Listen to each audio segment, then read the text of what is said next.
Ποια πιστεύεις ότι είναι τα όρια της εργασίας?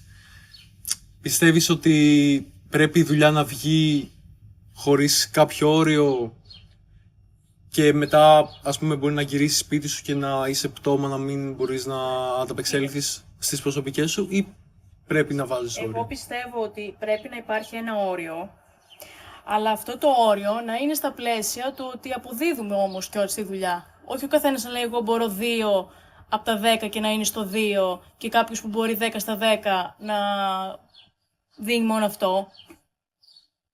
Δηλαδή θα έπρεπε να υπάρχει ένα μέτρο, να είμαστε κάπου... Άντε, αυτός που μπορεί 10 στα 10 να είναι στο 7 και αυτός που μπορεί 2 να πάει στο 5. Δεν γίνεται να είναι τόσο χαμηλά. Π.χ. ξέρετε, γίνεται όταν σε βάζουν, βγάζεις 10%, βγάζεις το παραπάνω στη δουλειά, είσαι πολύ καλός εργάτης. Και σε βάλει μέσα σε 2 άτομα που δεν δουλεύουν, χάθηκες και εσύ, να ξέρεις.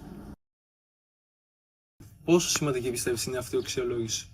Πάρα πολύ σημαντική. Καλύτερη και από την αξιολόγηση που σου κάνουν οι ανώτεροι σου.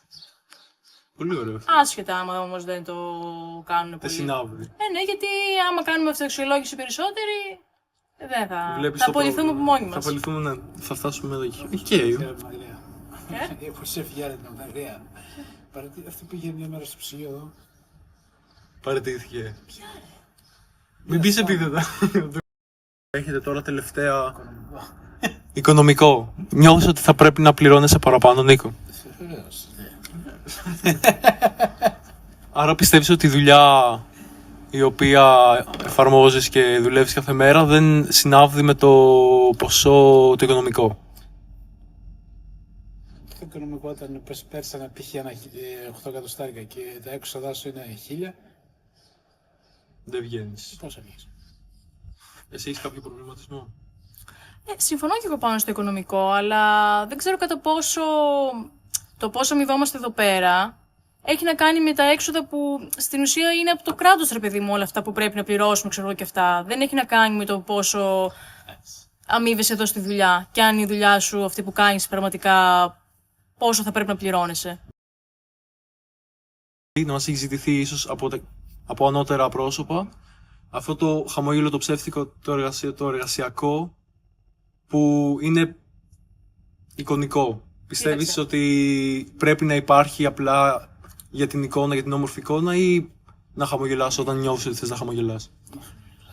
Όχι, γιατί είμαστε σε ένα χώρο δουλειάς που αντίστοιχα και όπως θες και ο πελάτης να είναι ευδιάθετος, να σου μιλάει καλά και να μην είναι στραβωμένος και μουτσουνιασμένος, αντίστοιχα είναι και σε εμάς. Δεν είναι όλες οι μέρες ίδιες για κανέναν. Για το ψυχικό σωστό.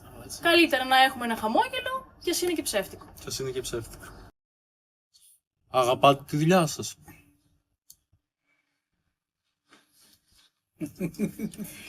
Αυτό το γελάκι θα το βάλω. Ναι, και όλοι. Εμένα μου αρέσει αυτό που κάνω, αλλά οι ρυθμοί και όλα αυτά που σου δίνουν και πρέπει να κάνεις και προσπάθεια και αυτά, κάποια στιγμή σε βγάζει και λες πουφ, δεν μπορώ. Δεν μπορώ άλλο. Δεν μ' αρέσει. Κάπως έτσι. Κάπως έτσι.